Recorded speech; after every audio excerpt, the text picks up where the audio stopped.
الله أكبر الله أكبر الله أكبر، لا إله إلا الله.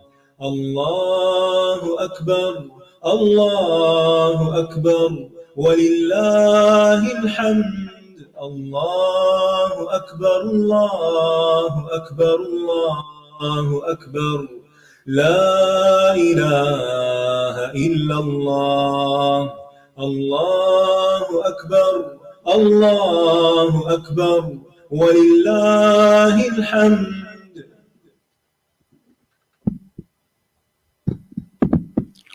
السلام علیکم ورحمۃ اللہ وبرکاتہ۔ نحمده ونصلي على رسوله الكريم، اما بعد فاعوذ باللہ من الشیطان الرجیم، بسم اللہ الرحمن الرحیم۔ رب اشرح لي صدری ويسر لي امری واحلل عقدۃ من لسانی یفقهوا قولی۔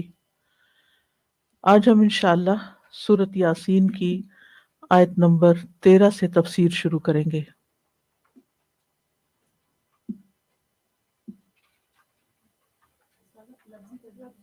لفظی ترجمہ، اچھا اوکے۔ آج ہم آیت نمبر 13 سے لفظی ترجمہ شروع کریں گے سورۃ یاسین کا، جو رکوع نمبر 2 ہے۔ وَاضْرِبْ، اور بیان کیجئے، لہم، ان کے لیے، مثلاً، ایک مثال، اصحاب القریۃ، بستی والوں کی، اذ، جب، جاءہا، آئے ان کے پاس، المرسلون، رسول، اذ، جب، ارسلنا، بھیجا ہم نے، الیہم، ان کی طرف، اثنین، دو کو، فکذبوہما، تو انہوں نے جھٹلا دیا ان دونوں کو، فعززنا، تو قوت دی ہم نے، بثالث، ساتھ تیسرے کے، فقالو، تو انہوں نے کہا، انا، بے شک ہم، الیکم، طرف تمہارے، مرسلون، بھیجے ہوئے ہیں۔ قالو، انہوں نے کہا، ما، نہیں ہو، انتم، تم، الا، مگر، بشر، ایک انسان، مثلنا، ہماری طرح، وما، اور نہیں، انزل، نازل کی، الرحمن، رحمان نے، من شیئن، کوئی چیز، ان، نہیں، انتم، تم، الا، مگر، تکذبون، تم جھوٹ بولتے ہو۔ قالو، انہوں نے کہا، ربنا، رب ہمارا، یعلم، وہ جانتا ہے، انا، بے شک ہم، الیکم، طرف تمہارے، لمرسلون، البتہ بھیجے ہوئے ہیں، وما، اور نہیں، علینا، ہم پر، الا، مگر، البلاغ، پہنچا دینا، المبین، کھلم کھلا۔ قالو، انہوں نے کہا، انا، بے شک ہم، تطیرنا، منحوس سمجھا ہے ہم نے، بکم، تمہیں، لئن، البتہ اگر، لم، نہ، تنتہو، تم باز آئے، لنرجمنکم، البتہ ہم ضرور سنگسار کر دیں گے تمہیں، وَلَيَمَسَّنَّکُمْ، اور البتہ ضرور چھوئے گا تمہیں، منا، ہماری طرف سے، عذاب، عذاب، علیم، دردناک۔ قالو، انہوں نے کہا، طائرکم، نحوست تمہاری، معکم، ساتھ ہے تمہارے، ان، کیا اس لیے کہ، ذکرتم، نصیحت کیے گئے تم، بل، بلکہ، انتم، تم، قوم، لوگ ہو، مسرفون، حد سے بڑے ہوئے۔ وجاء، اور آیا، من اقصا، پرلے کنارے سے، المدینتی، شہر کے، رجل، ایک شخص، یسعی، دوڑتا ہوا، قال بولا، یا قومی اے میری قوم، اتبعوا پیروی کرو، المرسلین ان رسولوں کی، اتبعوا پیروی کرو، من ان کی جو، لا یسألکم نہیں سوال کرتے تم سے، اجرن کسی اجر کا، وہم جبکہ وہ مہتدون ہدایت یافتہ ہیں، وما وما اور کیا ہے، لیا مجھے، لا اعبدو کہ نہ میں عبادت کروں، الذی اس کی جس نے، فطرنی پیدا کیا مجھے، وإلیہ اور طرف اسی کے، ترجعون تم لوٹائے جاؤ گے، ااتخذ کیا میں بنا لوں، من دونہ اس کے سوا، آلہتن کچھ الہ، ان اگر، یردنی ارادہ کرے میرے ساتھ، الرحمن رحمان، بدر کسی نقصان کا، لا تغنی نہ کام آئے گی، انی مجھے، شفاعتہم شفاعت ان کی، شیئن کچھ بھی، ولا اور نہ، ینقذون وہ بچا سکیں گے مجھے، انی بے شک میں، اذن تب، لفی لفی ضلال البتہ گمراہی میں ہوں گا، مبین کھلی کھلی، انی بے شک میں، آمنتو ایمان لایا میں، بربکم تمہارے رب پر، فاسمعونی پس سنو مجھے، قیلا کہا گیا، ادخل داخل ہو جاؤ، الجنت جنت میں، قالا اس نے کہا، یا لیتا اے کاش، قومی میری قوم کے لوگ، یعلمون وہ جان لیتے، بما بوجہ اس کے جو، غفر لی بخش دیا مجھے، ربی میرے رب نے، وجعلنی اور اس نے بنا دیا مجھے، من المکرمین باعزت لوگوں میں سے، وما اور نہیں، انزلنا اتارا ہم نے، علی قومہ اس کی قوم پر، من بعدہ اس کے بعد، من جندن کوئی لشکر، من السمائی آسمان سے، وما اور نہ، کنہ تھے ہم، منزلین اتارنے والے، ان نہ کانت تھی وہ، الا مگر، صیحتن چنگاڑ، واحدتن ایک ہی، فاذا تو یکا یک، ہم وہ، خامدون سب بجھ کر رہ گئے، یا حسرتن یا حسرتن ہائے افسوس، علی العباد بندوں پر، ما نہیں، یأتیہم آیا ان کے پاس، من رسول کوئی رسول، الا مگر، کانو تھے وہ، بہی اس کا، یستہزئون وہ مذاق اڑاتے، الم کیا نہیں، یرو انہوں نے دیکھا، کم کتنے ہی، اہلکنا ہلاک کر دیے ہم نے، قبلہم ان سے پہلے، من القرون امتوں میں سے لوگ، انہم بے شک وہ، الیہم طرف ان کے، لا یرجعون نہیں وہ لوٹیں گے، وَإِن اور نہیں، کلن وہ سب، لما مگر، جمیعن سب کے سب، لدینا ہمارے ہی پاس، محضرون حاضر کیے جائیں گے۔ تلاوت سنیے اور غور کیجیے۔ واضرب لهم مثلا أصحاب القرية إذ جاءها المرسلون إذ أرسلنا إليهم اثنين فكذبوهما فعززنا بثالث فقالوا إنا إليكم مرسلون قالوا ما أنتم إلا بشر مثلنا وما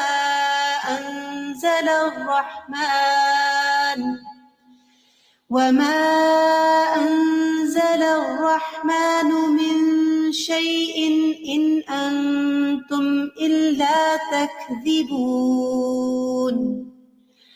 قالوا ربنا يعلم إنا إليكم لمرسلون وما علينا إلا البلاغ المبين قالوا إنا تطيرنا بكم لئن لم تنتهوا لنرجمنكم وليمسنكم منا عذاب أليم قالوا طائركم معكم أئن ذكرتم بل أنتم قوم مسرفون وجاء من أقصى المدينة رجل يسعى قال يا قوم اتبعوا المرسلين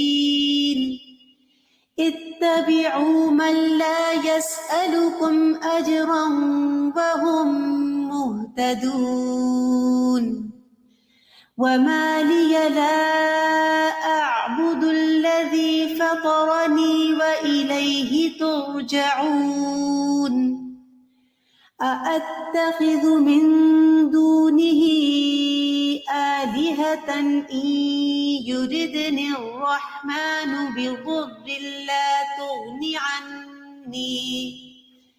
لا تغني عني شفاعتهم شيئا ولا ينقذون إني إذا لفي ضلال مبين إني آمنت بربكم فاسمعون قيل ادخل الجنة قال يا ليت قومي يعلمون بما غفر لي ربي وجعلني من المكرمين وما أنزلنا على قومه من بعده من جند من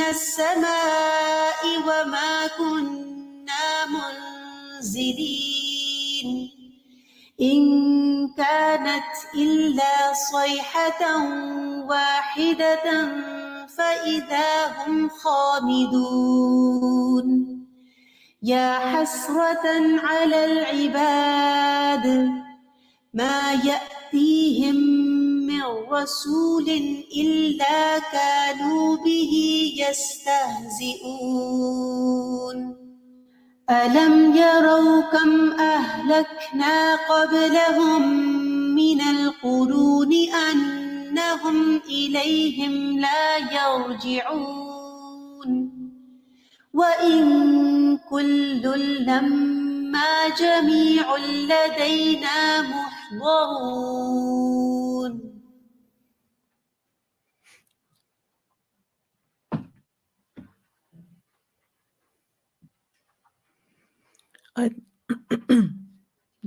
آیت نمبر 13 سے تفسیر. واضرب لهم مثلا أصحاب القرية إذ جاءها المرسلون. اور آپ ان کے لیے بستی والوں کی ایک مثال بیان کیجئے جب ان کے پاس رسول آئے تھے. وضرب نبی صلی اللہ علیہ وسلم سے خطاب ہے.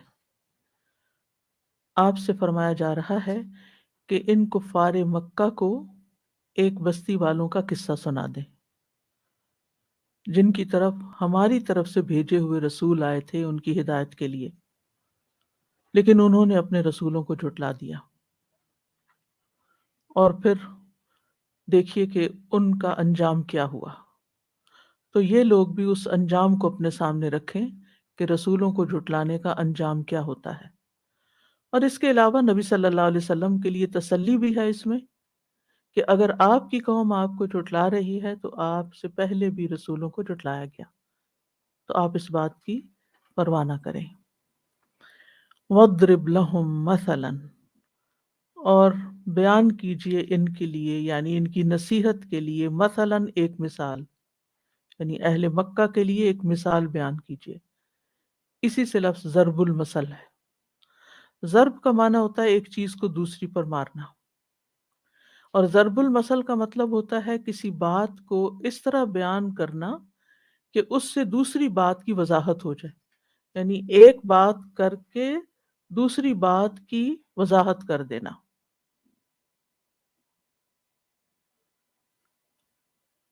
تو یہ جو بستی تھی اس میں اور مکہ والوں میں کچھ مماثلت تھی،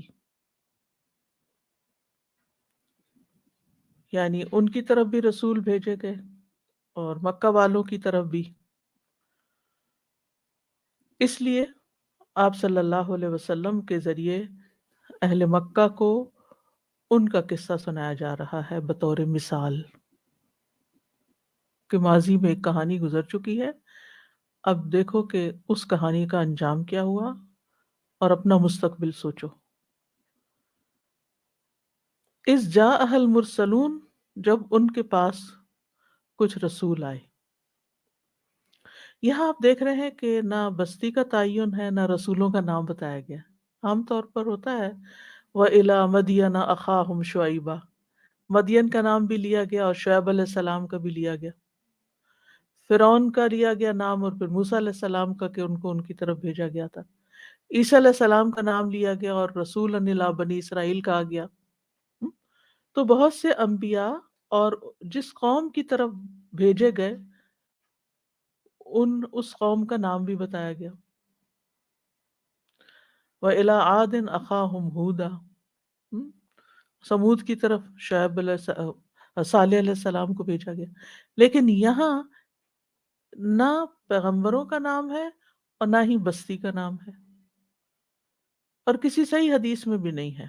کسی مستند ذریعے سے کوئی بات پتہ نہیں چلتی کہ یہ کہاں کا قصہ ہے، کیونکہ قصہ بیان کرنے کی اصل غرض یہ نہیں کہ وہاں اس کے کیریکٹرز اور وہ مقام اور جگہ بتائی جائیں، غرض کچھ اور ہے، اس لیے اس پر پوری توجہ رکھی جائے. اس کو آپ یوں سمجھ سکتے ہیں کہ مثلا ایک پروفیسر اپنے اسٹوڈنٹس کو بتا رہا ہے کہ ایک اچھے بزنس مین کے کیریکٹر یا اس کی خصوصیات کیا ہوتی ہیں، اس کی زندگی کے پرنسپلز کیا ہوتے ہیں، وہ کیا کیا کرتا ہے تاکہ وہ کامیاب ہو. تو اتنے میں ایک اسٹوڈنٹ بیچ میں سے پوچھے کہ اس بزنس مین کا نام کیا تھا.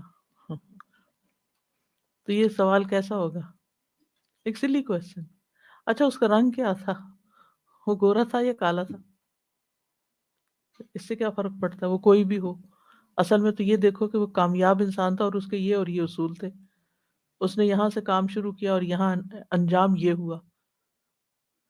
تو اس لیے جب قرآن مجید میں بغیر نام کے کوئی واقعہ بیان کیا جائے تو ہمیں اس کی کھوج کرید میں نہیں پڑ جانا چاہیے کہ یہ ہے کس کی بات، کیونکہ یہ irrelevant ہے. اور اس لیے بھی نہیں بتایا جاتا کہ پھر لوگ اس جغرافیے کو اور اس جگہ کے جو عادات ہیں لوگوں کی یا اس کا زمانہ اور ان چیزوں کی تعین میں اپنا وقت لگا دیتے ہیں. بہرحال اس کے باوجود کچھ لوگوں نے کہا کہ یہ انطاکیہ کی بستی ہے، اور مجھے پرسنلی ترکی کے وزٹ پہ انطاکیہ جانے کا اتفاق ہوا، اور وہاں انہوں نے باقاعدہ 3 قبریں بنائی ہوئی ہیں کہ یہ 2 رسولوں کی ہیں جو پہلے آئے تھے، اور پھر یہ تیسرا ہے جو ان کے ساتھ آیا، ان کی تقویت دینے کے لیے آیا، اور یہ جو بستی کے باہر سے شخص دوڑتا ہوا آیا اس کا نام حبیب النجار تھا اور یہ اس کی قبر ہے. تو اس طرح کی چیزیں وہاں موجود ہیں، لوگوں نے بنائی ہوئی ہیں. پھر ایک میوزیم بنایا ہوا ہے جس میں آثار قدیمہ کے کچھ ٹکڑے اور ٹوٹی ہوئی بستی کے آثار اور اس طرح کی سب چیزیں دیواروں پہ لگی ہوئی ہیں، اور تاریخ بھی کچھ نہ کچھ بتائی ہوئی ہے. لیکن جب قرآن نے نہیں بتایا تو ضروری نہیں کہ ہم ان سارے تاریخی حقائق کو ان کے اوپر منطبق کریں. توجہ ہماری اس پہ رہنی چاہیے کہ بستی والوں کے پاس رسولوں نے جا کے کیا کہا، بستی والوں نے کیا جواب دیا، اور پھر انجام کیا ہوا. اور پھر اس سے یہ بات بھی پتہ چلتی ہے کہ اللہ سبحانہ وتعالیٰ جب مثال بیان کر کے کوئی بات بیان کرتے ہیں تو بات بہت اچھی طرح سمجھ میں آتی ہے. اس لیے ہمیں بھی عام روزمرہ زندگی میں کسی کو بات سمجھانے کے لیے اگر مثال بیان کرنی پڑے تو وہ ایک مستحسن عمل ہے. یعنی قرآن کی سنت کو مد نظر رکھتے ہوئے مثال سے بات کی جا سکتی ہے. نیکسٹ ہے إذ أرسلنا إليهم اثنين فكذبوهما فعززنا بثالث فقالوا إنا إليكم مرسلون. جب ہم نے ان کی طرف 2 رسولوں کو بھیجا تو انہوں نے ان دونوں کو جھٹلا دیا، تو ہم نے انہیں تیسرے کے ساتھ تقویت بخشی، تو ان تینوں نے کہا بے شک ہم تمہاری طرف بھیجے ہوئے ہیں، یعنی رسول ہیں. اب یہ پچھلی آیت میں جو مجملاً بات کی گئی تھی یا اجمالاً یعنی مختصراً بات کی گئی تھی، اس کی یہاں تھوڑی مزید وضاحت ہو رہی ہے. وہاں یہ بات کی گئی تھی کہ ان کی طرف رسول بھیجے گئے، اذ جاء المرسلون، اور اب یہاں بتایا گیا کہ وہ مرسلون کتنے تھے. پہلے 2 بھیجے گئے اکٹھے، اور پھر ان کے بعد جب 2 سے کام نہیں سنبھلا تو تیسرا بھی بھیجا گیا. 3 رسول بھیجے گئے بیک وقت.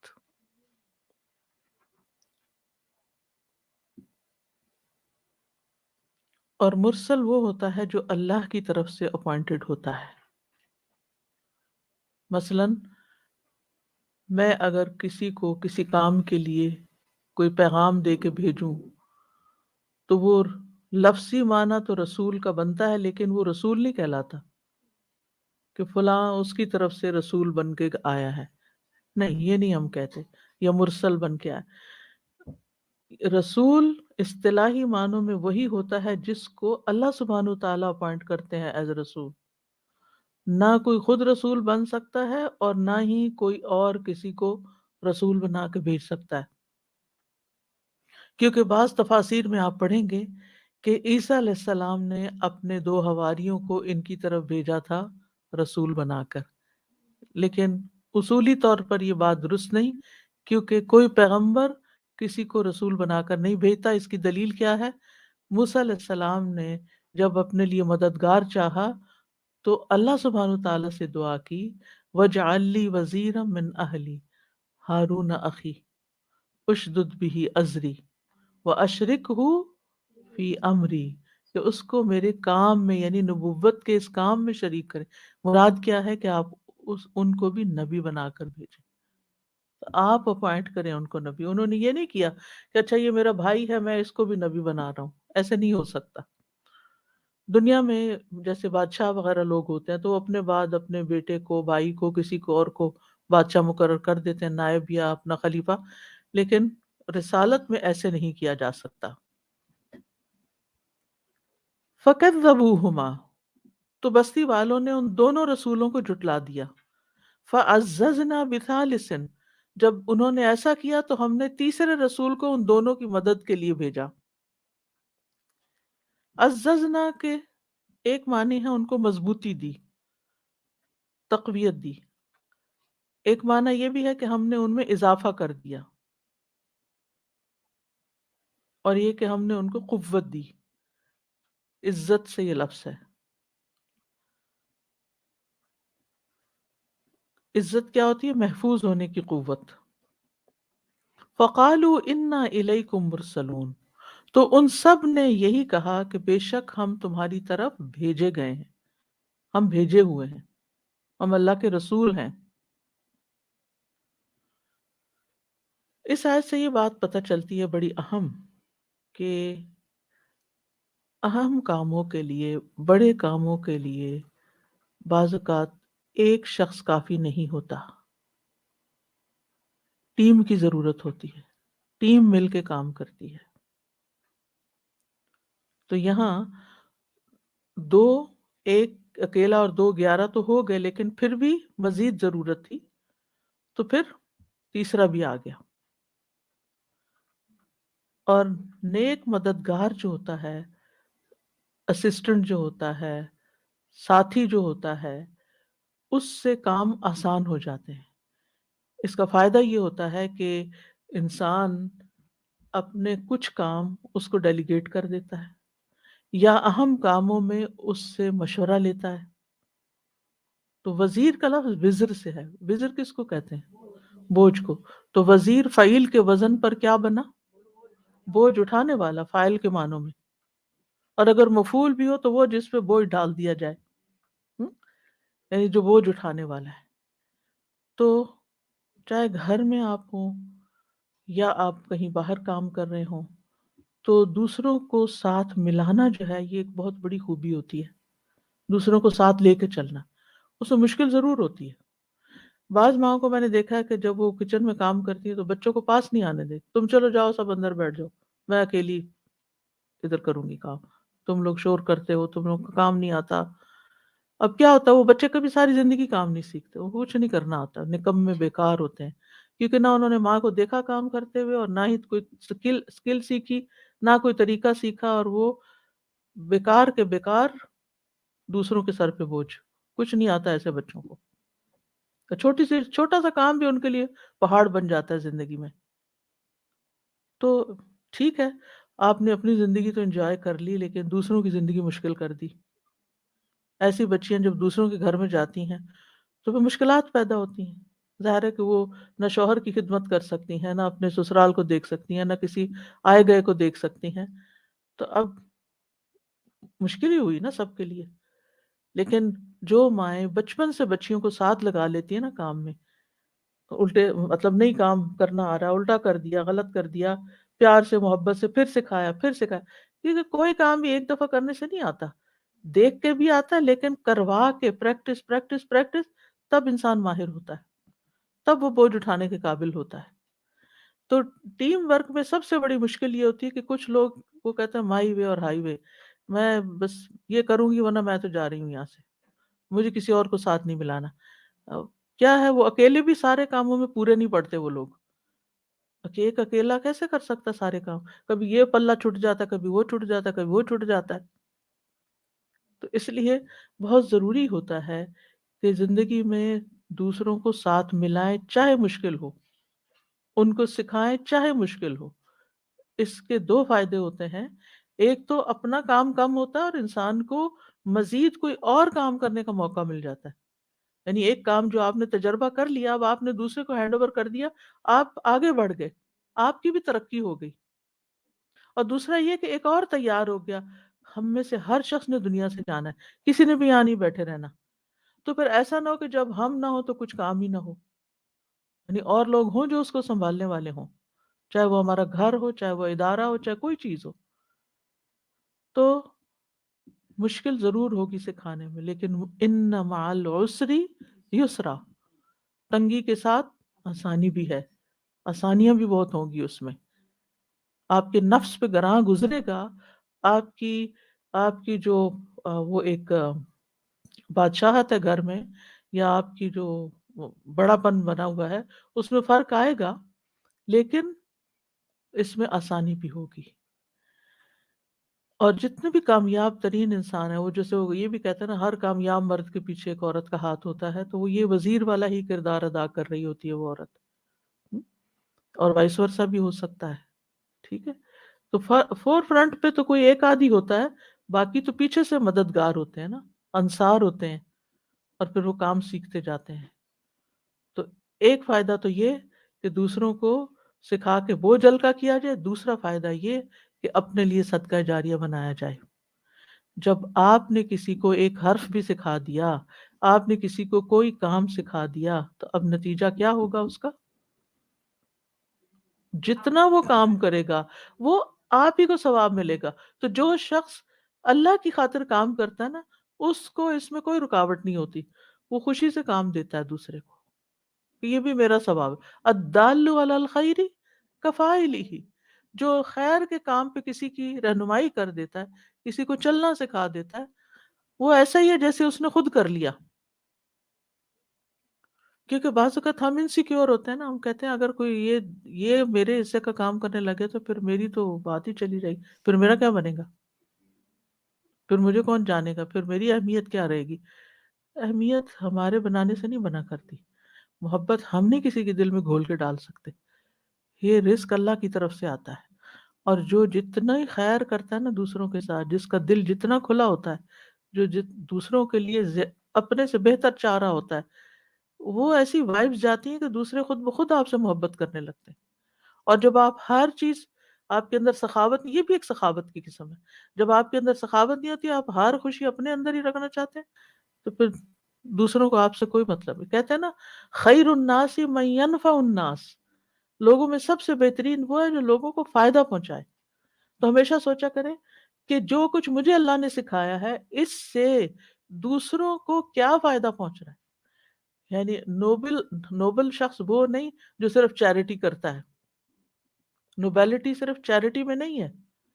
چیریٹی کیا ہے کہ ٹھیک ہے آپ کے پاس کچھ پیسے زیادہ ہو گئے تو آپ نے دے دیے کسی کو، آپ کے کپڑے زیادہ ہو گئے، کچھ پرانے ہو گئے، آپ نے وہ دے دیے کسی کو، آپ کے پاس کھانا زیادہ ہو گیا، آپ نے وہ کسی کو دے دیا، دس از چیریٹی۔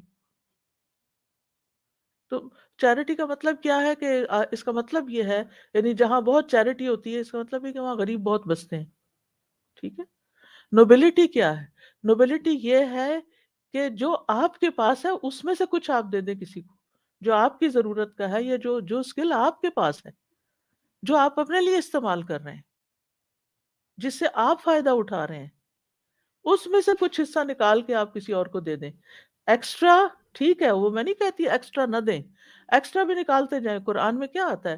یسألونک ماذا ينفقون قل العفو، پوچھتے ہیں کیا خرچ کریں، کہہ دیجئے ضرورت سے زائد نکالتے جاؤ، دیتے جاؤ، ضرورت سے زائد بھی دو، لیکن اس میں سے بھی دو جو تم نے اپنے لیے رکھا ہے، جو تمہیں اپنے لیے پسند ہے، کیونکہ مومن کی پہچان یہی ہے کہ وہ دوسرے کے لیے وہی پسند کرتا ہے جو اپنے لیے پسند کرتا ہے۔ تو چاہے وہ علم ہے، چاہے وہ مال ہے، چاہے وہ کھانا ہے، چاہے وہ کوئی بھی چیز ہے، کوئی بھی چیز، کسی کوئی اسکل ہے، لیکن کتنا لوگ بخل کرتے ہیں، ریسیپی پوری نہیں بتائیں گے، کوئی نہ کوئی چیز بیچ میں سے نکال لیں گے تاکہ دوسرے کی تعریف نہ ہو جائے کہ اس نے تو تم سے بھی اچھا بنا دیا کیک۔ تو اس لیے اگر ہم آخرت اورینٹڈ ہوتے ہیں نا، کہ ہمیں پتا ہو کہ ہر چیز کا اجر اللہ کے پاس ہے، کچھ بھی دینے میں کوئی مشکل نہیں ہوتی، پھر انسان کچھ بھی دے دیتا ہے، مشکل نہیں ہوتی کہ کتنا سنبھالنا، کہاں رکھنا ہے۔ اور خاص طور پر کچھ چیزیں ایسی ہیں جیسے سکلز ہیں، علم ہے، ہنر ہے، تجربات ہیں آپ کے، یہ آپ کے ساتھ قبر میں نہ اتر جائیں، یہ منتقل ہونے چاہیے، اور یہ صرف اس وقت منتقل ہوگا جب آپ کے ساتھ کوئی لگا ہوا ہو، کوئی مستقل طور پر آپ کے ساتھ ہو جو سیکھ رہا ہو آپ سے۔ لگے ہونے کا مطلب یہ نہیں کہ چمٹ جائے آپ کے ساتھ، مطلب یہ ہے کہ جس کے ساتھ آپ کا ایک اسٹرانگ کنیکشن ہو۔ تو یہاں پر آپ دیکھیں موسیٰ علیہ السلام، مجھے اتنی حیرت ہوتی ہے کہ آج کل کے کیا بھائیوں میں اتنی کہ ایک کو اگر ایک جاب مل گئی ہے یا ایک کو کوئی خیر کی چیز مل رہی ہے تو وہ کہے گا میرا بھائی بھی لے لے یہاں سے، نہیں، بھائی بھائی کے اندر وہ اخوہ یوسف والی بات آتی ہے۔ لیکن موسیٰ علیہ السلام کا کردار آپ دیکھیں کہ جب نبوت ملی تو کہا کہ میرے ساتھ میرے بھائی کو بھی اس کام میں شریک کر دیا جائے، کتنی بڑی مثال ہے ہمارے لیے۔ اور نیک وزیر کی اہمیت بھی بہت ہوتی ہے۔ رسول اللہ صلی اللہ علیہ وسلم نے فرمایا جو شخص تم میں سے حکمران ہو، پھر اللہ اس کی بھلائی چاہے تو اس کو نیک وزیر عطا فرما دے گا، اور اگر حکمران کوئی بات بھول جائے گا تو وہ اس کو یاد دلائے گا کہ آپ نے یہ بھی کرنا ہے، یہ بھی کرنا ہے، یہ کام بھی رہتا ہے، یہ کام بھی رہتا ہے، اور اگر وہ یاد رکھے گا تو اس کی مدد کرے گا۔ یعنی اگر کوئی شخص خود اپنا کام یاد رکھے گا تو اللہ تعالیٰ اس کی مدد کرے گا، ٹھیک ہے، اور اگر وہ بھول جائے گا تو اس کا وزیر اس کو یاد کرا دے گا، یا پھر اعانہ، وہ جو اس کا وزیر ہے وہ اس کام میں سپورٹ دے گا اس کو۔ نبی صلی اللہ علیہ وسلم نے یمن کی طرف دعوت دینے کے لیے 2 صحابہ کو روانہ کیا تھا کٹھے، حضرت معاذ کو اور حضرت ابو موسیٰ اشعری. کٹھے سے مراد نہیں کہ ایک ہی ٹرپ میں، مطلب 2 لوگ اپوائنٹ کیے تھے. اور اس میں یہ بھی آتا ہے کہ آپ صلی اللہ علیہ وسلم نے ان دونوں کو اکٹھے نصیحت کی تھی. آپ نے فرمایا تھا یسرا ولا تعسرا وبشرا ولا تنفرا وتطاوعا ولا تختلفا. لوگوں کے لیے آسانی پیدا کرنا، انہیں سختیوں میں مبتلا نہ کرنا، ان کو خوش رکھنا، نفرت نہ دلانا، اور تم دونوں آپس میں اتفاق رکھنا، اختلاف نہ کرنا. وہاں میں اختلاف نہ. کتنی خوبصورت باتیں ہیں جو ٹیم ورک کے لیے ضروری ہیں. لوگوں کے ساتھ کیسے معاملہ کرنا اور آپس میں کیسے رہنا ہے. کیونکہ اگر آپس میں 2 بڑوں کی نہ بنتی ہو، فساد ہی فساد ہے، فساد ہی فساد. گھر میں میاں بیوی کی نہ بنتی ہو تو آپ دیکھیں کہ بچے بیچارے کس مصیبت سے پلتے ہیں پھر، اور ان کی زندگیاں کتنی مزریبل ہو جاتی ہیں. اور اگر کسی ادارے کے 2 بڑوں میں نہیں بنتی ہو تو اس کا نیچے کا عملہ بیچارہ بیٹھا رہتا ہے کہ ان کی آپس کی پالیٹکس ختم ہو تو پھر ہم بھی کچھ کریں. پھر وہ کام پھلتا پھولتا نہیں، برکت نہیں ہوتی. برکت ہوتی ہے اجتماعیت میں. ید اللہ فوق الجماع. اور اتفاق اور کیسے پیدا ہوتا ہے؟ اتفاق پیدا ہوتا ہے دوسروں سے عفو درگزر کرنے سے، دوسروں کی خوبیوں پر نظر رکھنے سے، دوسروں کے پوٹینشل کو دیکھنے میں، اس کو آگے بڑھانے میں، خیر خواہی کرنے میں.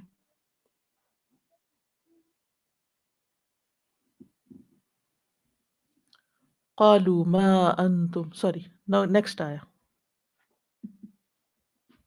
قالوا ما أنتم إلا بشر مثلنا وما أنزل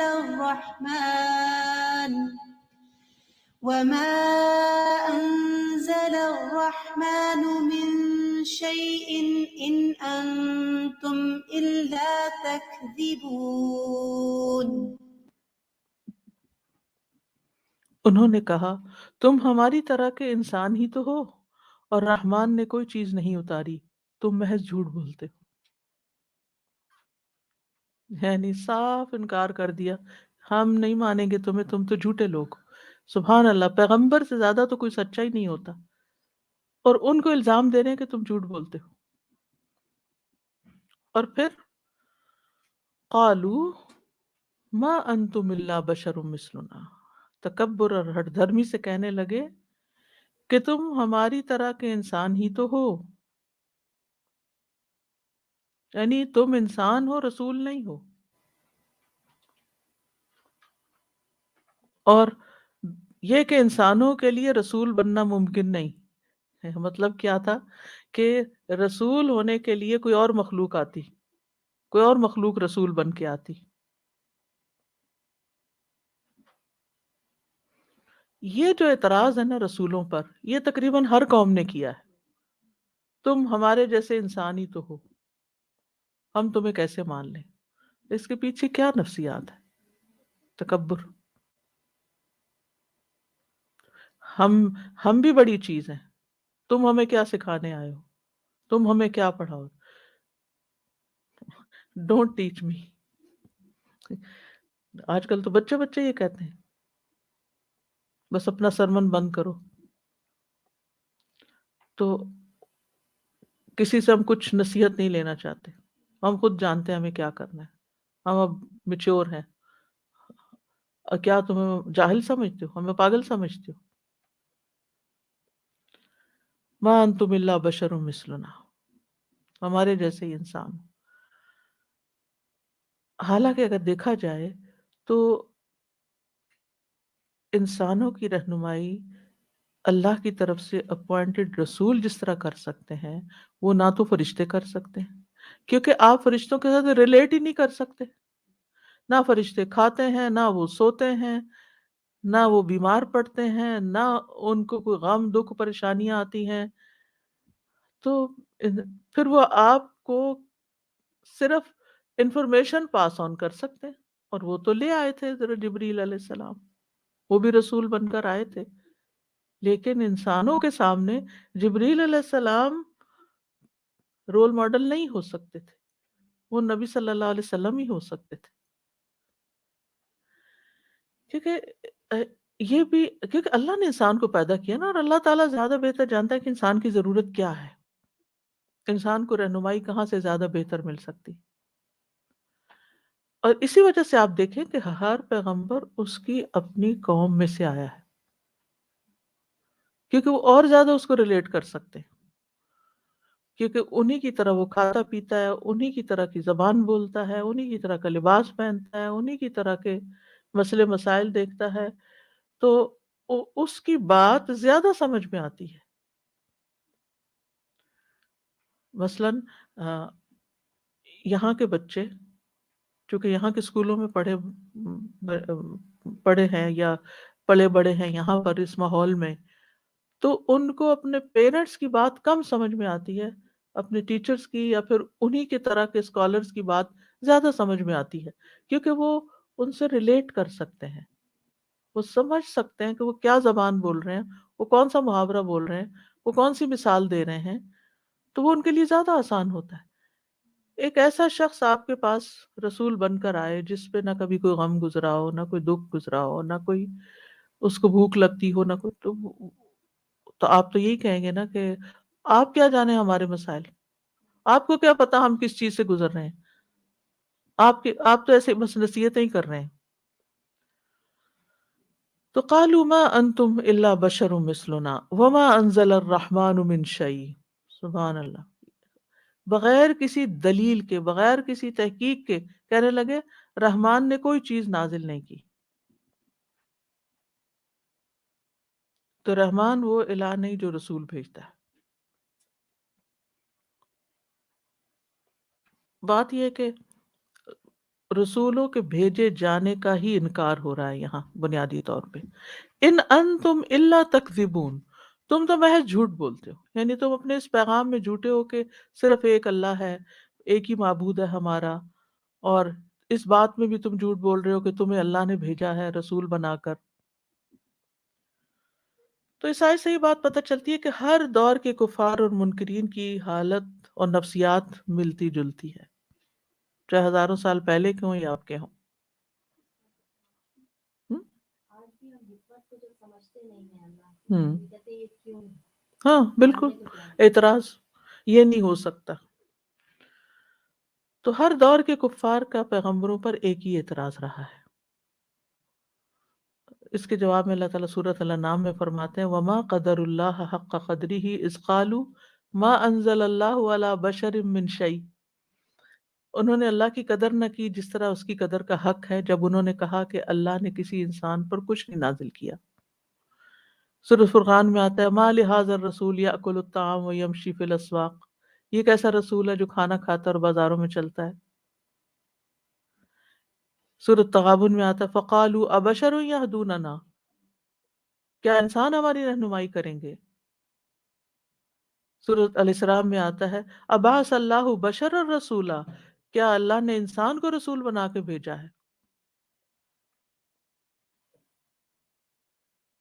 پھر اسی طرح سورۃ مؤمنون میں آتا ہے ما ھذا الا بشر مثلکم یأکل مما تأکلون منہ ویشرب مما تشربون وَلَئِنْ أَطَعْتُمْ بَشَرًا مِثْلَكُمْ إِنَّكُمْ إِذًا لَخَاسِرُونَ، یہاں تک آگے بڑھ گئے، وہ کہنے لگے یہ تو تمہارے جیسا ہی ایک انسان ہے، وہی کھاتا ہے جو تم کھاتے ہو، وہی پیتا ہے جو تم پیتے ہو، ہاں اگر تم نے اپنے ہی جیسے ایک انسان کی اطاعت کی تو یقیناً تب تم ضرور خسارہ پالو گے، ضرور خسارے میں پڑ جاؤ گے۔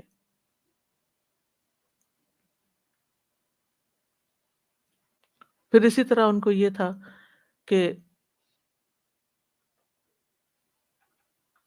هل هذا الا بشر مثلکم افتأتون السحر وانتم لا تبصرون، تو اسی طرح کی باتیں وہ اپنے ماحول میں کیا کرتے تھے۔ تو اللہ سبحانہ وتعالیٰ اس کے جواب میں فرماتے ہیں قل لو کان فی الارض ملائکۃ یمشون مطمئنین لنزلنا علیہم من السماء ملکا رسولا، کہہ دیجیے اگر زمین میں فرشتے اطمینان کے ساتھ چلتے پھرتے ہوتے تو ہم آسمان سے ایک فرشتہ رسول بنا کر بھیج دیتے، لیکن چونکہ زمین پر انسان بستے ہیں تو ہم نے انسانوں کو ہی بھیجا۔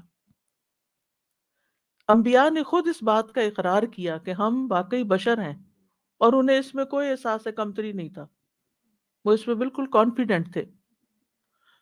سورۃ ابراہیم میں آتا قالت لہم رسلہم ان نحن الا بشر مثلکم ولیکن اللہ یمن علی من یشاء من عبادہ، رسولوں نے کہا ہم تمہارے ہی جیسے انسان ہیں، لیکن اللہ اپنے بندوں میں سے جس پہ چاہتا ہے احسان کرتا ہے۔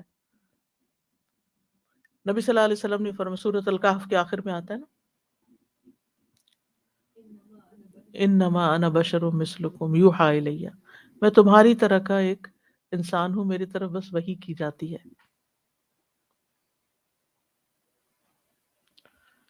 نیکسٹ آیا، کچھ کہنا چاہتے ہیں؟ ہاں کہیے۔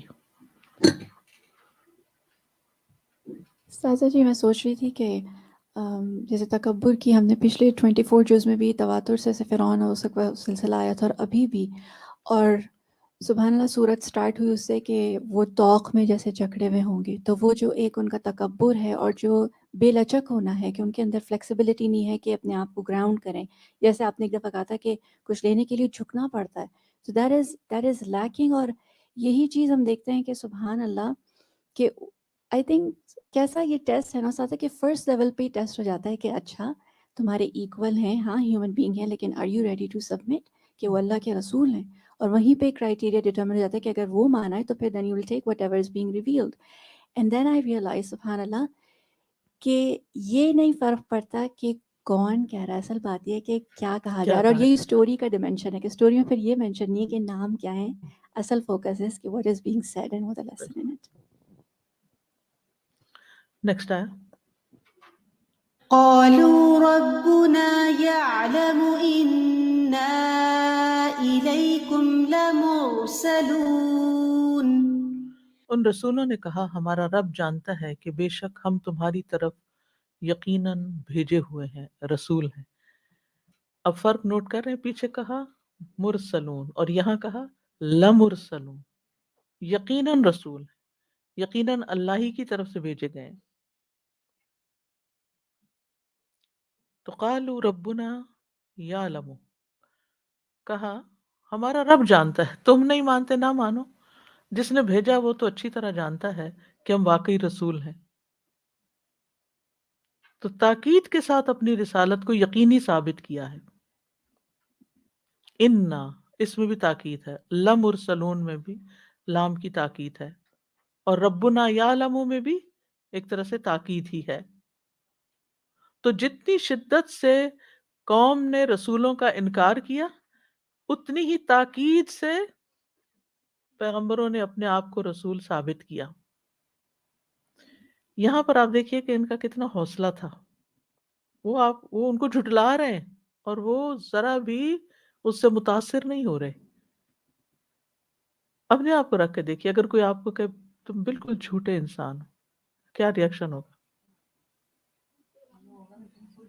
ہم تو اسی کا غم منانے بیٹھ جائیں گے کہ مجھے جھوٹا کہہ دیا۔ مشن تو پیچھے رہ جائے گا، بس اپنی پڑ جائے گی کہ مجھے کسی نے کچھ کیوں کہہ دیا، میں تو ایسا نہیں، اور ساری دلیل اور بحث اس میں لگ جائے گی کہ نہیں نہیں میں ایسا نہیں ہوں۔ وہ معاملہ رب پہ چھوڑتے، ربنا یعلم، بات یہ کہ اگر رب کے سامنے ہم سچے ہیں نا، اور پوری دنیا بھی جھوٹا کہے تو کوئی فرق نہیں پڑتا، اور اگر پوری دنیا کے سامنے بھی سچے ہیں اور رب کے سامنے نہیں، تو یہ پریشان کن بات ہے۔ تو انہوں نے انکار کیا، لیکن انہوں نے انتہائی صبر و تحمل سے بستی والوں کو جواب دیا، اور بہت اعتماد کے ساتھ کہا کہ ہم اللہ کی طرف سے بھیجے ہوئے ہیں، اور اللہ تعالیٰ کا جاننا ہی کافی ہے، ربنا یعلم، اور اس کا فیصلہ ہی کافی ہے، ورنہ اللہ کی گواہی کافی ہے۔ قل کفا باللہ شہیدا بینی و بینکم، قل کفا باللہ بینی و بینکم شہیدا، کہہ دیجئے میرے اور تمہارے درمیان اللہ ہی بطور گواہ کافی ہے۔ تو اس میں بہت بڑا سبق ملتا ہے کہ دعوت اللہ کے کام میں جب آپ کسی کو کچھ سکھائیں، کوئی تعلیم دیں، کوئی نصیحت کریں اور وہ آپ کی بات نہ مانے تو پھر آپ اس کی پرواہ نہ کریں، کیونکہ یہ اس راستے کے پتھر ہیں، یہ راستے میں آئیں گے، آپ نے سنبھل کے چلنا ہے، ان سے ٹکر نہیں مارنی، اپنا راستہ بناتے جانا ہے اور گزرتے جانا ہے۔ کسی بھی پہاڑ پر جب آپ چڑھتے ہیں، بلندی کی طرف جاتے ہیں، تو آپ کو سیدھی ہائی وے نہیں ملتی، چاہے اس پر سڑک بھی بنی ہوئی ہو نا، تو اس میں بھی پگڈنڈیاں ہوتی ہیں۔ تو آپ بلند درجے کا ایک کام کر رہے ہیں، من احسن قولا ممن دعا الی اللہ، سب سے اچھی بات ہی اس کی ہے جو اللہ کی طرف بلائے۔ تو جب پیغمبر اللہ کی طرف بلا رہے ہیں تو پھر اس میں رکاوٹیں تو آئیں گی، پریشانیاں تو آئیں گی، پھر ان پہ صبر بھی لازم ہے۔ جو صبر نہ کرے، مشقت برداشت نہ کرے، وہ بلند درجات نہیں پا سکتا۔ تو یہ ہم سب کو یاد رکھنا چاہیے، جب بھی کوئی بڑا کام کرنے لگیں گے، جب بھی کوئی نیکی کا کام کرنے گے، جتنا بڑا کام کریں گے اتنی بڑی مشکل آئے گی، لیکن گیو اپ نہیں کرنا چاہیے انسان کو۔ وقتی طور پر آپ راستہ بدل لیتے ہیں چٹان سے ٹکرانے کی بجائے، لیکن اپنا مقصد کبھی نہیں بھولتے کہ آپ جا کہاں رہے تھے۔ یہ تھوڑی آتا ہے راستہ رک جائے تو پھر انسان بھول جائے کہ اب اس نے کرنا کیا ہے۔ گیو اپ نہیں کرنا۔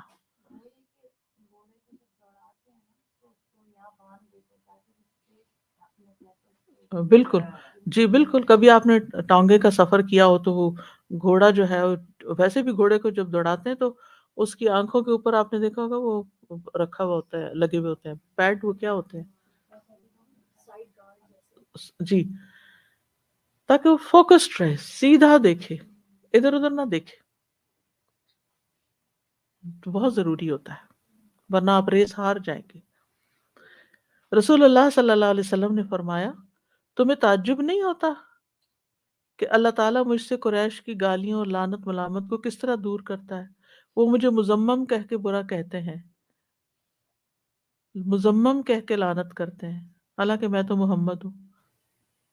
یعنی اس وقت انسان کوئی آپ کو جھوٹا کہے تو آپ کو اگر پتا ہے کہ آپ جھوٹے نہیں ہیں تو آپ کو تو ذرا بھی پریشان نہیں ہونا چاہیے، کیونکہ آپ تو سچے انسان ہیں۔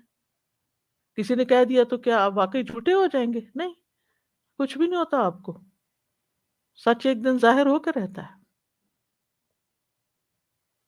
کوئی آپ کا نام بگاڑتا ہے تو کیا واقعی آپ کا ہر جگہ نام وہی ہو جاتا ہے آپ کے پاسپورٹ میں، اور وہ سب جگہ تبدیل ہو جاتا ہے، وہاں آپ کا بگڑا ہوا نام آ جاتا ہے؟ کچھ بھی، کہاں تبدیلی آتی؟ کہیں بھی نہیں۔ صرف کہنے والے کا اپنا منہ گندا ہوتا ہے، جو گالی دیتا ہے نا، وہ جس کے منہ سے نکلتی ہے اس کو زیادہ نقصان دیتی ہے بنسبت اس کے جس کو دے رہا ہوتا ہے وہ۔ اور ویسے بھی آپ دیکھیں کہ یہ سب سے بدترین ہتھیار، سب سے کمزور ترین ہتھیار ہوتا ہے الزام تراشی۔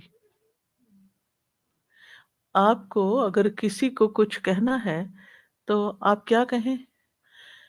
یعنی آپ کو اگر کسی کو کوئی بات کہنی ہے، منوانی ہے، اور مشکل شخص ہے، آپ اپنی بات کہتے رہیں، آرام سے کہیں، دلیل سے کہیں۔ وہ نہیں مانتا، پھر کوئی اور دلیل دیں، پھر کوئی اور دلیل دیں، اپنا سفر جاری رکھیں دلیل دینے کا۔ لیکن غصے میں آنے سے، چیخنے چلانے سے، گالیاں دینے سے، جوتا اٹھا کے مارنے سے آپ کی کمزوری ظاہر ہوتی ہے۔ ان ساری چیزوں سے آپ کمزور نظر آتے ہیں۔ یعنی اس کا مطلب یہ ہے کہ آپ کے اندر نہ قوت برداشت ہے، قوت نام کی کوئی چیز نہیں۔ اگر آپ کے اندر قوت ہوتی ہے نا، آپ اسٹرانگ پرسنالٹی ہوتے تو آپ اتنی جلدی فلیئر اپ ہی نہ ہوتے۔ You are a weak person, اسی لیے آپ ایک دم غصے میں آ جاتے ہیں، اسی لیے آپ ایک دم اونچی آواز کر لیتے ہیں اپنی، کیونکہ آپ کو اپنی بات پہ اعتماد نہیں، آپ کو چیخنا پڑ رہا ہے۔ پھر آپ گالی دے رہے ہیں، اس کا مطلب یہ ہے کہ آپ کے پاس اچھے الفاظ کوئی نہیں بولنے کو، آپ کی ووکیبلری کم ہے، کمزور انسان ہیں آپ۔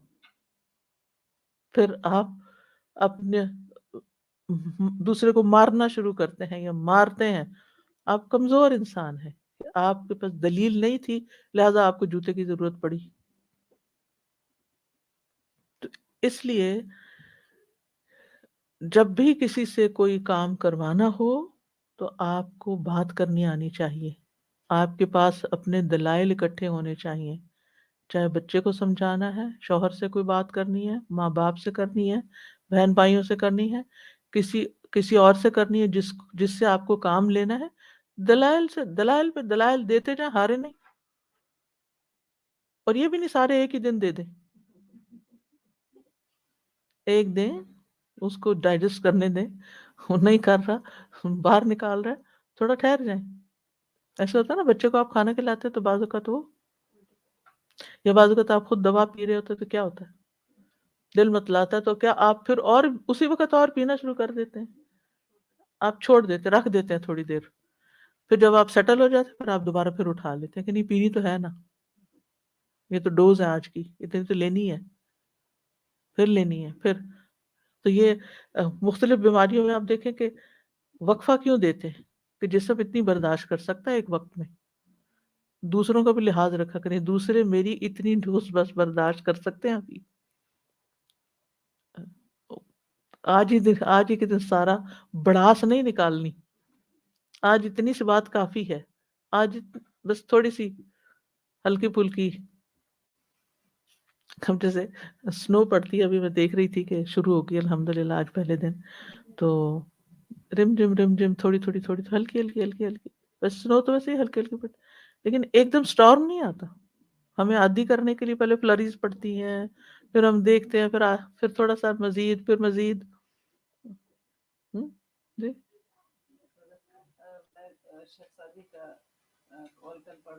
ایک منٹ مائک لیجیے۔ شیخ سعدی کا کال پڑھ رہی تھی کہ باپ کو چاہیے کہ بیٹے کو متی ہونے میں مدد دے، وہ اس طرح کہ اگر وہ تھوڑی سی خیر کرے تو اس کو زیادہ اپریشیٹ کرے، اور اگر زیادہ برا کرے تو اس کو اگنور کرے، تو یہ اس کی مدد کتنی ہے، حکمت والی بات ہے، یہ اس کی مدد ہے۔ یہ اس کی مدد ہے بالکل، کیونکہ ہمیں اپنے ہی بچوں کو ہم ان سے وہ ایکسپیکٹ کر لیتے جو بیچاروں کے اندر ہوتا نہیں، پھر خود ہی فرسٹریٹ ہوتے۔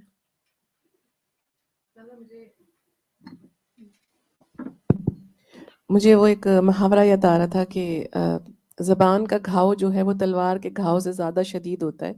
تو میں یہ بھی سوچ رہی تھی کہ اگر انبیاء علیہ السلام ایسے ہوتے، گیو اپ کرنے والے ہوتے، کیونکہ ان کو جتنی تکلیفیں دی گئیں زبانی بھی اور جسمانی بھی، وہ اگر ایسے گیو اپ کرنے والے ہوتے تو آج دنیا کا کیا حال ہوتا، یا ان کے فالوورز جو ہوتے وہ اگر گیو اپ کر دیتے، یا وہ ان چھوٹی چھوٹی بحثوں میں یا ان جھگڑوں میں پڑ جاتے کہ تم ہمارے جیسے انسان ہو، تم ہمیں کیا سکھاؤ گے، یا ایون آج کے دور کے بھی جو علماء ہیں جو دین کا کام مسلسل کر رہے ہیں تمام تر مخالفتوں کے باوجود، تو اگر یہ سب گیو اپ کرنے والے ہو جائیں تو پھر ہدایت تو بالکل ختم ہو جائے، اٹھ جائے گی دنیا سے۔ بالکل، یعنی کسی کا ریاکشن کیسا بھی ہو، کوئی دوا کتنی بھی کڑوی ہو، پرواہ نہیں کرنی، کیونکہ صرف شفا اسی میں ہے۔ استاذ جی میں سوچ رہی تھی کہ سبحان اللہ، اللہ سبحانہ تعالیٰ نے بھی گیو اپ نہیں کیا، 2 رسولوں کو جھٹلایا تو اللہ تعالیٰ نے تیسرا اور بھیج بھیجا دیا، ہے۔ بالکل، اور پے در پے بھیجے، تترا کا لفظ آتا ہے قرآن میں۔ نیکسٹ آیا وما علينا إلا البلاغ المبين، اور ہمارے ذمہ کھلم کھلا پیغام پہنچا دینا ہے،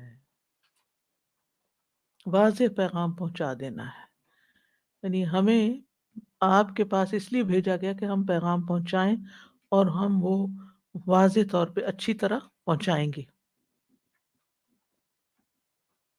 اگر تم مان لو گے تو تمہارا فائدہ ہے، نہیں مانو گے تو اس کا انجام بھی تمہارے سامنے آ جائے گا۔ یہاں پر آپ دیکھیے کہ صرف یہ نہیں کہا گیا وما علینا الا البلاغ، ہم عام طور پر اتنا پڑھتے ہیں وما علینا الا البلاغ المبین، ہمیں صرف پہنچانے کی فکر نہیں ہونی چاہیے، ہمیں یہ بھی دیکھنا چاہیے اپنے پارٹ پر کہ جو ہم پہنچا رہے ہیں وہ بھی صحیح طور پر پہنچا رہے ہیں کہ نہیں، دوسرے کو بات سمجھ آئی بھی ہے یا نہیں، کیونکہ بعض اوقات ہم اپنے جس ماحول میں رہتے ہیں نا، جو ہم نے اپنی کنوینئنس کے لیے ٹرمینالوجی اختیار کی بھی ہوتی ہے، وکیبلری رکھی بھی ہوتی ہے، وہی ہم ایک آؤٹ سائڈر کے ساتھ استعمال کرنا شروع کر دیتے ہیں، اور وہ اس کو پوری طرح بات میں نہیں سمجھ آتی. پھر ہم اس کو صحیح طرح دیکھتے نہیں، سمجھتے نہیں اس کی نفسیات کے.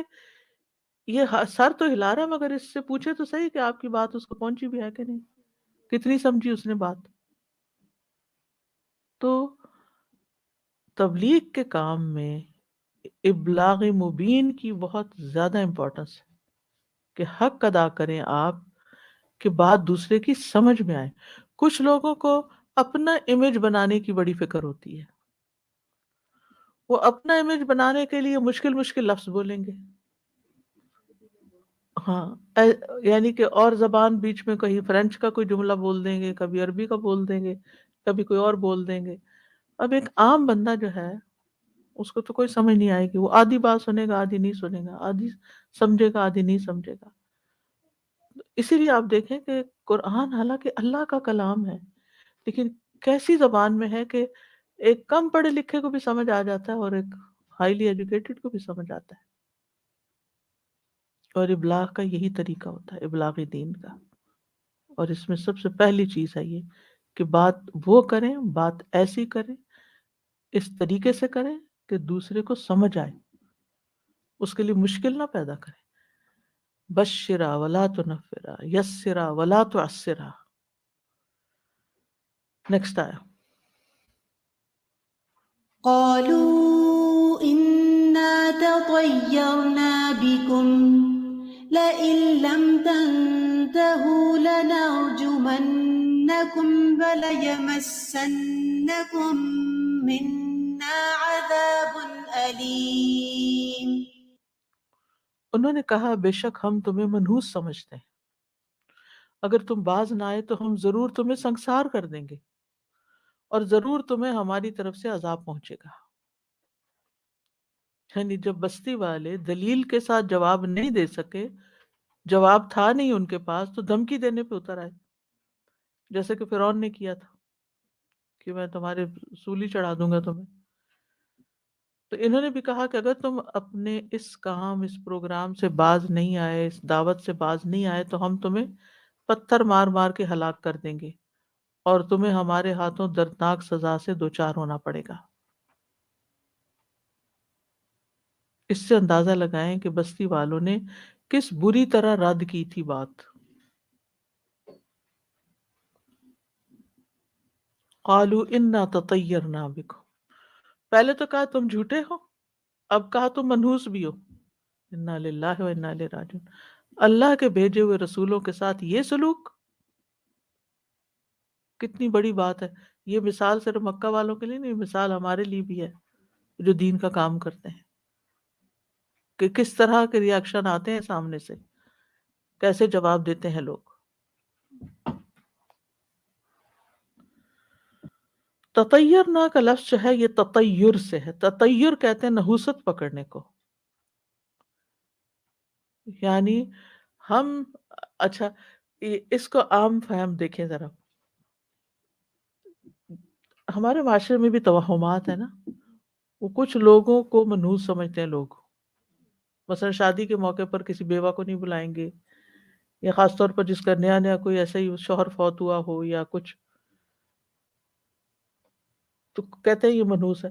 اچھا جس کو منحوس سمجھتے ہیں پھر اس کو کیا کرتے ہیں؟ اپنے سے دور رکھتے ہیں، اس کی شکل میں نہیں دیکھنا چاہتے. ایسے ہی ہے نا. تو جب انہوں نے کہا نا ہم تمہیں منحوس سمجھتے ہیں، ہم تمہیں دیکھنا بھی نہیں چاہتے. ان ادر ورڈز تم ہمیں اپنی شکل بھی نہ دکھاؤ، ہمیں کچھ نہ کہو، لیو اس الون.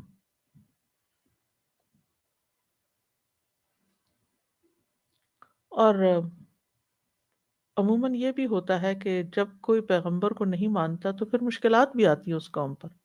تو یہ بھی ہو سکتا ہے کہ کوئی چھوٹی موٹی مشکلات آئی ہوں جس کی وجہ سے انہوں نے بلیم ان کو کر دیا ہو کہ تمہارے آنے سے پہلے تو یہ ہم امن چین سے رہ رہے تھے، مزے میں تھے، تمہارے آنے کے بعد ہم پر مشکلیں آ گئی ہیں.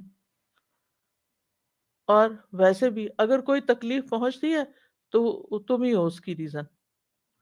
اور اس لحاظ سے بھی کہ جو تم ہمیں کرنے کو کہہ رہے ہو، اگر ہم نے یہ کر لیا تو ہماری تو زندگی حرام ہو جائے گی.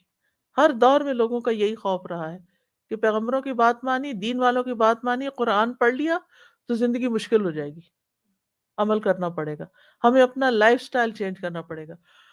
اور لائف سٹائل چینج کرنا کسی بھی انسان کے لیے ایک مشکل کام ضرور ہوتا ہے، چاہے وہ دین کے اعتبار سے ہو یا دنیا کے اعتبار سے. دنیاوی اعتبار سے بھی لائف سٹائل، آپ دیکھیں نا، جب کوئی انسان کسی بڑی مرض میں مبتلا ہوتا ہے نا، تو کسی کو ہارٹ اٹیک ہو گیا یا کچھ، تو ڈاکٹرز کیا کہتے ہیں اس کو؟ اپنا لائف سٹائل چینج کرے، تب یہ بیماری جائے گی. لائف سٹائل چینج کریں. اچھا پھر کیا کرتا ہے وہ شخص؟ تھوڑا بہت کوشش کرتا ہے دائیں بائیں، اور پھر واپس ادھر ہی، اور پھر کیا ہوتا ہے؟ سیکنڈ ہارٹ اٹیک، حتیٰ کہ دنیا سے چلا جاتا ہے. تو لائف سٹائل چینج کرنا، change itself, lifestyle ہو یا کچھ بھی، change itself is a death. Change کرنا اپنے آپ کو، اپنی عادتوں کو، اپنے کھانے پینے کے طریقوں کو، اپنے پہننے کے اوڑھنے کے طریقوں، یہ بہت مشکل کام ہوتا ہے. اس کے لیے بہت بڑی موٹیویشن چاہیے ہوتی ہے، تب یہ کام ہوتا ہے. تو جب تک اللہ کی محبت نہ ہو، آخرت کی فکر نہ ہو، خشیت نہ ہو، تو اپنے طور طریقے بدلنا ایک مشکل کام ہوتا ہے. اب مثلا جو حجاب نہیں لیتا، اگر آپ اس کو کہ حجاب لیں تو اس کے لیے کتنا مشکل ہے نا. لیکن اگر کوئی موٹیویشن ہوگی تو وہ کر بھی لے گا. اسی طرح حج پہ جانا، عمرے پہ جانا ایک مشکل کام ہے، لیکن کیا چیز لوگوں کو لے جاتی ہے کہ جا کے گھر بار چھوڑ کے پیسے لگا کے اتنی مشکل میں پڑتے ہیں؟ کوئی موٹیویشن ہوتی ہے نا پیچھے، سارے گناہ معاف ہو جائیں گے، اور کچھ دعائیں قبول ہو جائیں گی، اور کئی چیزیں ہوتی ہیں.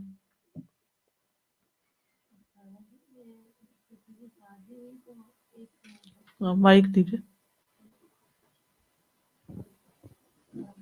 ابھی کسی کی شادی ہوئی جی. تو ایک بچی کے ہسبینڈ کی ڈیتھ ہو گئی تھی نا، تو سب کی پکچرز کھینچ رہی تھی تو اس کو نہیں بلا رہے تھے نا.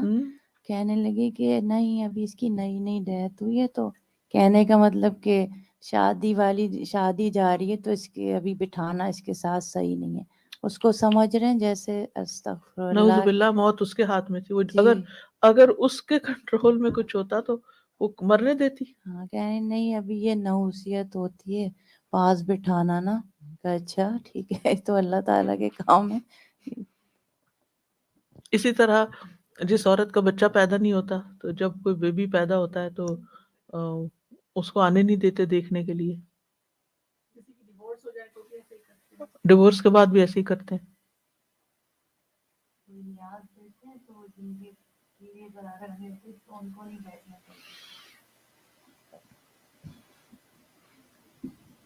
تو بہرحال انہوں نے کہا کہ ہم تو تمہیں منحوس سمجھتے ہیں.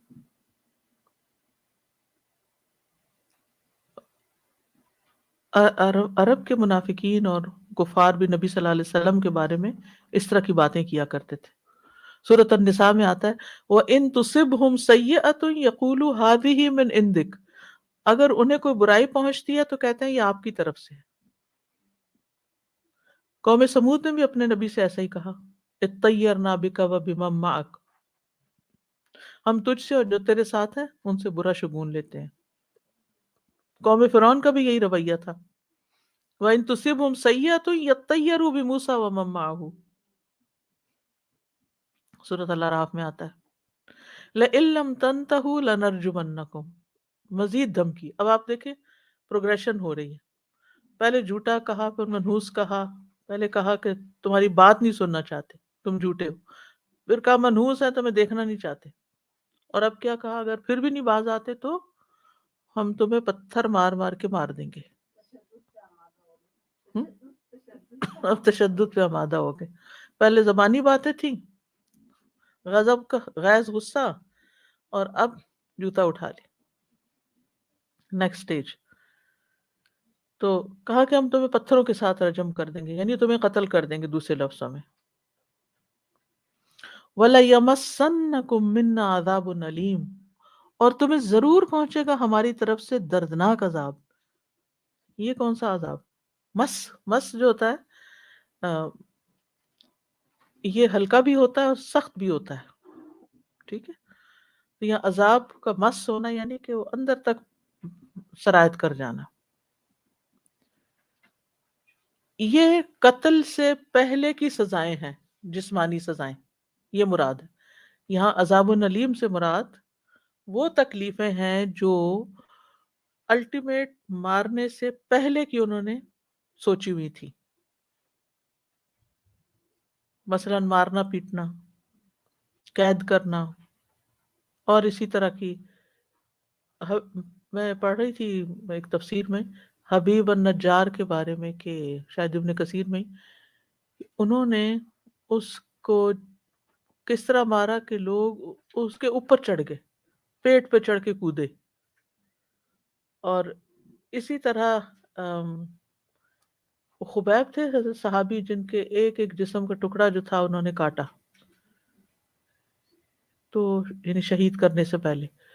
تو یہ عذاب و نلیم اس طرف اشارہ ہے کہ الٹیمیٹلی تو ہم تمہیں ماریں گے، لیکن مارنے سے پہلے بھی تمہیں سخت قسم کی سزائیں دیں گے، یعنی قتل کرنے سے پہلے دردناک تشدد کی طرف اشارہ ہے۔ اور انبیاء علیہ السلام کے ساتھ ایسا ہوتا رہا ہے، صحیح بخاری میں آتا ہے، عبداللہ رضی اللہ عنہما سے روایت ہے، وہ کہتے ہیں گویا میں نبی صلی اللہ علیہ وسلم کو دیکھ رہا ہوں، آپ انبیاء علیہ السلام میں سے کسی ایک نبی کا حال بیان کر رہے تھے، انہیں ان کی قوم نے اس قدر مارا کہ انہیں خون آلود کر دیا، مگر وہ اپنے چہرے سے خون صاف کرتے جا رہے تھے اور کہہ رہے تھے اے اللہ میری قوم کو بخش دے کیونکہ وہ لا علم ہے۔ خود نبی صلی اللہ علیہ وسلم نے بھی یہی فرمایا تھا، اللہم اغفر لقومی فإنہم لا یعلمون۔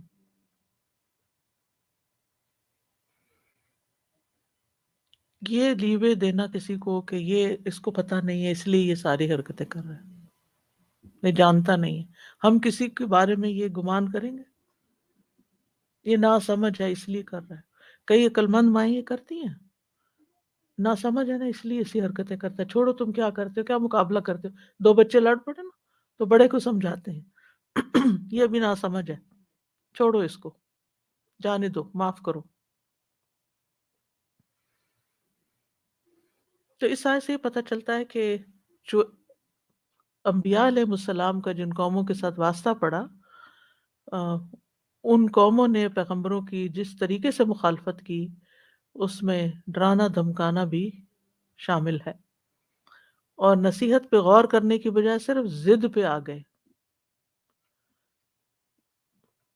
پھر یہ کہ بدفعلی اور نحوست جو ہے اس کا تذکرہ ہے۔ ہم جانتے ہیں ہمارے دین میں نحوست لینا کسی چیز سے یہ شرک ہے، کہ یہ چیز منحوس ہے، انسان منحوس ہے، اور بدشگونی کی وجہ سے کسی کام کو روکنا نہیں چاہیے۔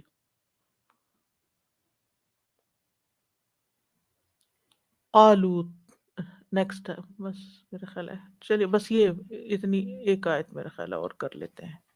قالوا طائركم معكم أئن ذكرتم بل أنتم قوم مسرفون۔ انہوں نے کہا تمہاری نحوست تمہارے ساتھ ہے، کیا اسے اس لیے نحوست کہتے ہو کہ تم نصیحت کیے گئے ہو، بلکہ تم حد سے بڑے ہوئے لوگ ہو۔ یعنی جس چیز کو تم نحوست سمجھ رہے ہو وہ پیغمبروں کی وجہ سے نہیں ہے، وہ تمہارے اپنے ہی کرتوتوں کی وجہ سے ہے۔ یعنی اگر کسی چیز کو تم نحوست سمجھ رہے ہو کہ مصیبتیں آ گئی ہیں تم پر، جیسے بعض لوگ کہتے تھے، بعض مفسرین نے کہا کہ ان سے بارش رک گئی تھی یا قحط سالی ہو گئی، تو یہ تمہارے اپنے گناہوں کی وجہ سے، جیسے قوم فرعون پہ کئی مصیبتیں آئیں تو ان کے اپنے گناہوں کی وجہ سے تھیں۔ قالوا طائرکم معکم، تمہاری نحوست تمہاری اپنی وجہ سے ہے، تمہارے ساتھ لگی ہوئی ہے، اور یہ بات تم اس لیے کہہ رہے ہو کہ تمہیں نصیحت کی گئی، واعظ کیا گیا، تمہیں خبردار کیا گیا، تو تمہیں شکر گزار ہونے کی بجائے مزید تم نے ناشکری کر لی۔ تو حقیقت یہ ہے کہ ہر انسان کی نحوست اس کے اپنے اندر ہے، اس کے اعمال ہی اس کے لیے خوش قسمتی یا بد قسمتی کا باعث بنتے ہیں، اور اگر کوئی کفر کرتا ہے، شرک کرتا ہے، تو وہ نحوست اس کے ساتھ ہی لگی رہے گی۔ بل انتم قوم مسرفون، بلکہ تم حد سے گزرے ہوئے لوگ ہو. یعنی ایک تو یہ کہ نحوست پکڑنے میں حد سے بڑھے ہوئے، دوسرا کفر میں، تیسرا فساد کرنے میں، انکار میں، ہٹ دھرمی میں، یعنی اوور آل ایکسٹریمسٹ ہو تم. یعنی نحوست پیغمبروں کے آنے میں نہیں، پیغمبروں میں نہیں، کیونکہ ہر انسان کا نصیب اس کی نحوست اس کے ساتھ لگی ہوئی ہے. وَكُلَّ إِنسَانٍ أَلْزَمْنَاهُ طَائِرَهُ فِي عُنُقِهِ، ہر انسان کی جو طائر ہے یا اس کی جو نصیب ہے وہ اس کے ساتھ اس کی گردن میں لگا دیا گیا ہے. اعمال نامہ مراد ہے. اور قیامت کے دن ہم اس کے لیے ایک کتاب نکالیں گے جسے وہ کھلی کتاب کی طرف آئے گا. اپنی کتاب پڑھ، آج تو خود اپنے لیے بطور محاسب کافی ہے. کسی کا قول ہے کہ ہر پریشان حال دل کے پیچھے ہوتا ہے کسی فرض کا ضائع کرنا، یا قرآن کو چھوڑ دینا، یا پوشیدہ گناہوں پہ اصرار کرنا. یعنی انسان کا اگر دل پریشان رہتا ہے تو ان میں تین میں سے کوئی ایک وجہ ہوگی. کوئی فرض ضائع ہو رہا ہے، یعنی کوئی ذمہ داری ہے جو پوری نہیں کی جا رہی، یا نماز میں کوئی کوتاہی ہے، یا کسی اور چیز میں، یا وقت پر نہیں ہو رہی، یا اس میں سے کچھ چھوڑ دیا جاتا ہے، یا پھر قرآن کو چھوڑ دیا اور چیزوں میں لگ گئے. قرآن چھوڑ کے اور افسانے، ناول، کتابیں پڑھی جا رہی ہیں، یا پوشیدہ گناہوں پہ اصرار کرنا، کوئی چھپے ہوئے گناہ ہیں. تو ایک حقیقت ہے کہ انسان کی نحوست اس کے اپنے عمل کی وجہ سے ہوتی ہے. انسان کی پریشانیاں اس کے اپنے کیے سے آتی ہیں اس پر. چھپے ہوئے گناہ یعنی جو پبلکلی نہیں کرتا انسان لیکن اپنی پرائیویٹ لائف میں کر رہا ہے کچھ گڑبڑ. تو مصیبتیں یا آزمائشیں جو ہیں یہ گناہوں کی وجہ سے آتی ہیں، رسولوں کے جھٹلانے کی وجہ سے آتی ہیں، حق اور خیر کی بات کو جھٹلانے کی وجہ سے آتی ہیں. وآخر دعوانا ان الحمد للہ رب العالمین. سبحانک اللہم وبحمدک اشہد ان لا الہ الا انت استغفرک واتوب الیک. جی نجم الثار. سودا مجھے اتنی اچھی وہ بات لگی جو ہم نے سیرت پڑھی تھی نبی صلی اللہ علیہ وسلم کی، آپ نے پڑھائی تھی، تو اس میں آئی تھنک ہم احد کا ذکر کر رہے تھے کہ احد کیسا وہ تھا کہ سب سے ایک one of the difficult days. اور ڈسپائٹ کہ جنگ احد میں احد کے مقام پہ جو کچھ پیش آیا تھا، نبی صلی اللہ علیہ وسلم کے بارے میں مشہور ہے کہ نبی صلی اللہ علیہ وسلم کہتے تھے کہ ہمیں احد سے محبت ہے، and he never let that kind of negativity rule himself or anybody. And I think since then, because کبھی کبھی ایسے ہوتا ہے کہ کوئی خوشبو ہوتی ہے جو ہمیں کسی ایونٹ کی یاد دلاتی ہے، کوئی کپڑا ہوتا ہے جو ہمیں کسی چیز کا ہوتا ہے، ہم کہتے ہیں اس کو ہٹا لو، اس کے بعد میں اس کو دیکھنا بھی نہیں چاہتی کیونکہ اس سے میری یادیں جڑی ہوئی ہیں، مجھے اس سے کچھ ہوتا ہے. بٹ اللہ کے رسول صلی اللہ علیہ وسلم نے اتنا پریکٹیکلی ہمیں ڈیمونسٹریٹ کر بتایا کہ ہم ان چیزوں سے سپرسٹیشن سے ابو ہیں. And it's such a beautiful اور یعنی ہم نہیں بھی دیکھتے تو ہمیں بہت سے ایسی محبت فیل ہوتی ہے، سبحان اللہ کہ اللہ کے نبی صلی اللہ علیہ وسلم محبت کرتے تھے. So it's just such a beautiful example in the یعنی سیرہ. میں جب بھی الحمدللہ مدینہ گئی ہوں تو مجھے احد پہاڑ کو دیکھ کے ہمیشہ اچھی ہی فیلنگ آئی ہے کہ نبی صلی اللہ علیہ وسلم اس سے محبت کرتے تھے. وہ دکھ کی اور پریشانی کی نہیں آئی کہ یہاں 70 صحابہ شہید ہوئے تھے، کیونکہ شہادت بھی ایک بہت بڑا مرتبہ. تو کہیں کسی جگہ پر کوئی نقصان ہو جائے، کوئی تکلیف آ جائے تو اس جگہ کو منحوس نہ بنا لیں، اس میں خرابی نہیں ہے. وہ تو اپنی کوئی کمزوری ہو سکتی ہے، اپنی کوئی غلطی ہو سکتی ہے جس کی وجہ سے مشکل آتی. اب کسی گاڑی میں ایکسیڈنٹ ہو گئے تو اس کا یہ مطلب نہیں کہ گاڑی منحوس تھی جی، اور نیکسٹ ٹائم ادھر سے نہیں جانا. جب بھی کوئی وہاں سے نکلتا ہے تو کہتے ہیں یہ جگہ سے میرا ایکسیڈنٹ ہوا تھا، اب یہ جگہ خراب ہے. حضرت جب آیا نمبر 14 پڑھ رہے تھے تو سبحان اللہ یہاں پہ بہت امپورٹنٹ بات جو یہ بتائی گئی، جو آپ نے سمجھائی کہ جب ہم مدر بچوں کو روکتے ہیں نا، کچن سے نکال دیتے ہیں یا گھر میں کاموں میں انوالو نہیں کرتے، یہ اس طرح کی تربیت ہے جس میں کہتے ہیں نا بلڈنگ ہیبٹس کا جو ٹائم ہے وہ ینگ ایج میں ہوتا ہے اور مائنڈ سیٹ ہوتا ہے. تو میں سوچ رہی تھی کہ اور اسپیشلی جن لڑکیوں کی شادی بہت جلدی عمر میں ہو جاتی ہے تو اور اگر انہیں بدقسمتی سے یا کیا کہیں گے کہ انفارچونیٹلی ایسی کوئی ماں مل جاتی ہے وہاں پر ساس کہ وہ چاہتی ہے کہ لائک جیسے آپ نے کہا بادشاہت اپنی رکھنا، تو اس میں کیا ہوتا ہے اسے کسی چیز میں انوالو نہ کرنا اور اسے الگ رکھنا، ہمیشہ وہ ایلینیٹڈ ہو اس گھر کے اندر کہ I am not part of the kitchen اور دا ورلڈ، اس سے پوری لائف پہ اتنا بڑا اثر پڑتا ہے. سو مینی کیسز میرے سامنے آئے ہیں جس میں وہ لڑکیاں کہتی ہیں کہ we don't know how to cook, because شروع کی زندگی کے 5-10 سال ساتھ رہے، ساس کے ساتھ رہے، تو وہ کام نہیں کیے تو انہیں یہ کہا گیا کہ چمچہ نہ ہلانا، چمچہ جو ہے وہ میں نے ہی ہلانا ہے، دیگ میں نہیں بنانی دیگچی. تو اس سے کیا ہوتا ہے کہ کھانا بنانے کی ان کی کانفیڈنس ہمیشہ کے لیے ختم ہو گیا، and they feel like I can't make this thing ever. اور دوسرا یہ کہ بچوں کے اندر یہ دیکھا اگر گیا، آپ نے اپنی بچیوں کو سکھایا ہے یا نہیں سکھایا تو آنے والی کو ہی سکھا دیں، یا اس کو یا ہیلپ کرنے کیونکہ دیں. ہر بچی اپنے گھر سے ایک اور طرح کا کھاتی پیتی آتی ہے، آپ کے گھر کا نمک مرچ فرق ہوتا ہے، ڈفرینٹ ہوتا ہے، تو اس طرح کا سکھا دیں اس کو. جی بالکل، اسے اپنے پیروں پہ کھڑے ہونے دیں اگر وہ جلدی ایج میں آپ کے گھر آ گئی. اور دوسرا یہ کہ بوائز کو یہ کہا جاتا ہے کہ kitchen is not for you, یا پلیٹ دھونا نہیں ہے تمہیں، یہ تمہارا کام نہیں، لڑکیوں کا کام. یہ بھی مائیں ہی انسٹل کرتی ہیں بہت بچپن سے کہ بیٹا آپ نے یہ سب کام نہیں کرنے، آپ جاؤ، آپ اپنا کمرے میں جاؤ، اب کھانا کھا لیا بس کھڑے ہو جاؤ.